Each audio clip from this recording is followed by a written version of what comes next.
Faithbook friends! I'm Janine Maulyon and I'm Gospel Share for today. Our Gospel today is according to John 14:21-26. They who have my commandments and keep them are those who love me, and those who love me will be loved by my Father, and I will love them and reveal myself to them. All our actions, our songs, our words, even our sacrifices, and all the things we think we are going to do with all our might counts for nothing without love.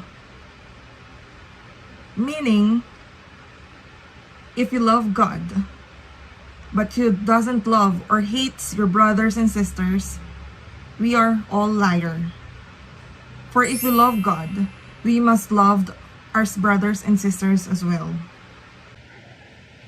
The bottom line is those who love God will keep His words, but those who doesn't love our God. Dahil lahat ng ginagawa natin kung walang kasamang pagmamahal, ay hindi ito pagmamahal sa Diyos. Kapag sinabi natin na mahal natin ang Diyos, ngunit hindi natin minamahal ang ating kapwa, hindi natin masasabing mahal natin ang Diyos. Sapagkat hindi natin sinusunod ang lahat ng kanyang mga inuutos at hindi naaayon sa kanyang kalooban. Kaya, ang mas mabuti, maniwala tayo sa pangyarihan ng tunay na pagmamahal.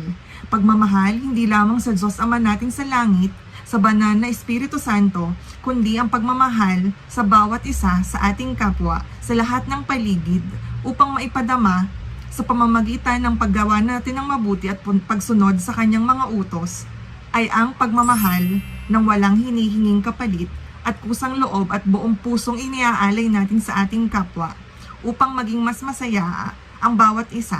Gayon din, natutuwa ang ating Diyos Ama sa langit. Yun lang. So, for more videos, you may subscribe to our Faithbook page YouTube channel or download the Faithbook app or register at www.faithbook.ph. Thank you!